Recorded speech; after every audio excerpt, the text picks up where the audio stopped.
Boa noite, pessoal. Boa noite, vestibulandos do Colégio Luciano Feijão. Eu estou aqui, professor Renato Paiva, para comentar com vocês a prova de História, que ocorreu pela manhã, a prova de Conhecimentos Gerais. Então, mais uma vez, a prova da UVA foi aquela prova, na verdade, metódica, uma prova bem fácil, que não gerou, creio, para um aluno, na verdade, do Colégio Luciano Feijão, um aluno fera, ele não teve nenhuma dificuldade, na verdade, nas questões, E algumas questões aqui nós vamos abordar com vocês, que foram questões que foram cobradas na prova de Conhecimentos Gerais hoje pela manhã. Como a questão 14, uma questão fácil, que essa questão ela retratava o seguinte: o primeiro país a se lançar as grandes navegações foi qual? Portugal.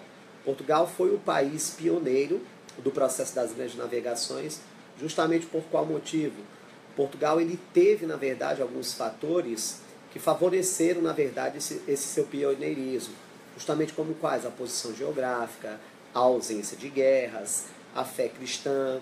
E até alguns alunos me indagaram: professor, por que a ausência de guerras?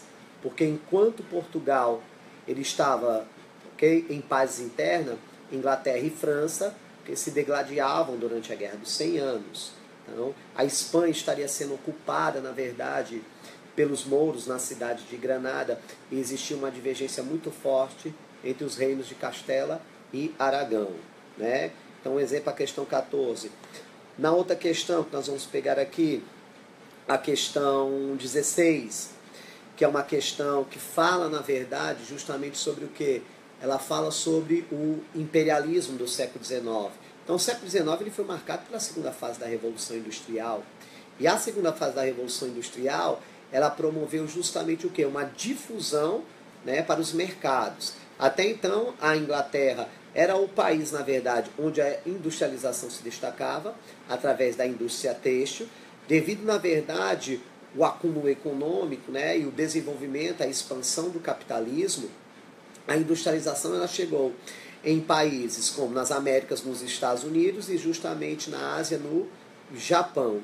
E isso promoveu a necessidade de outras potências europeias. Aí é o caso propriamente da Inglaterra, da França, da Alemanha, de Portugal, da Espanha, irem à procura de outras terras, e essas terras estariam onde? Justamente no continente africano, a maior parte delas, e outras no continente asiático, onde a ideia justamente qual seria? Conquistar matéria-prima e mão de obra. Então, uma questão como essa questão 16 foi uma questão acessível, que justamente caracterizava a expansão imperialista ou imperialismo no século XIX, na qual nós chamamos. Vamos aqui comentar outra questão, como a questão 17, uma questão justamente que envolve os séculos XV e XVI e que fala, na verdade, sobre alguns movimentos de suma importância, que no caso seria a reforma religiosa, as reformas religiosas, que seria as reformas que deram origem às religiões protestantes, como o luteranismo, o calvinismo, o anglicanismo, e também o renascimento cultural, através de suas características como o humanismo, o hedonismo, o individualismo, o otimismo. Então, esses movimentos, eles foram se desenvolvendo, através do que? A Europa passava por uma crise durante a Baixa Idade Média, e essa crise era uma crise, na verdade, econômica, existia muita divergência sobre as questões religiosas, haja visto que a Igreja Católica imperava naquele período. Então, o que é que vai acontecer? Devido a isto, surge o movimento renascentista com alguns intelectuais, como o próprio Leonardo da Vinci, Francesco Petrarca, Dante Alighieri, que eles passam a desenvolver algumas ideias, como o antropocentrismo, o humanismo, viu? Justamente em cima de quê? Em cima de algumas características que já estariam sendo, na verdade, desmistificadas durante a Idade Média. Aí nós vamos ter o advento da reforma religiosa, reforma essa preconizada justamente por Martinho Lutero, a partir do século XVI, em que Lutero ele vai contestar duas práticas promovidas pela Igreja, que no caso seriam as simonias e as indulgências. Então foi uma questão que justamente essa questão 17 pede quais foram os fatores que promoveram a difusão, a ascensão desses movimentos, que aqui no caso, dando uma olhadinha aqui na prova, seria a letra B de bola. Viu? Vamos dar um exemplo aqui de outra questão, que seria uma questão sobre a sociedade colonial. uma questão fácil, mas fácil mesmo. Aluno fera pega uma questão dessa, na verdade, e identifica que é fácil ao extremo para você responder. Que essa questão ela pedia justamente as características da sociedade colonial, que a sociedade colonial ela era patriarcal, ela era escravocrata, ela era latifundiária e sustentada na prática do plantation, né, que justamente seria a colônia de exploração.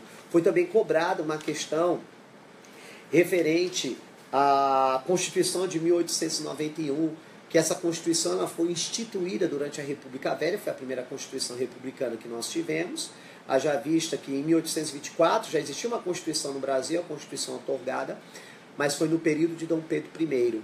E essa Constituição de 1891, ela foi desenvolvida durante a primeira fase da República Velha, que no caso seria a República da Espada, né? Mas ela, na verdade, perdura durante muito e muito tempo.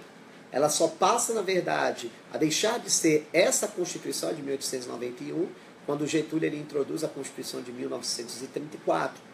E essa Constituição, ela se destacou muito durante a política do café com leite, que era um período em que duas oligarquias, os paulistas e os mineiros, né, caracterizados em dois partidos, que no caso seria o PRP e o PRM, eles conduziram o processo político no Brasil. E essa Constituição, ela concedia plenos poderes, né, a essas duas oligarquias. Era uma Constituição, na verdade, composta, cheia de privilégios. Então aqui eu deixo o meu recado para você, tá ok? Aluno fera, com certeza, na verdade, a aprovação ela vai vir. Aí um beijo, um abraço, professor Renato Paiva.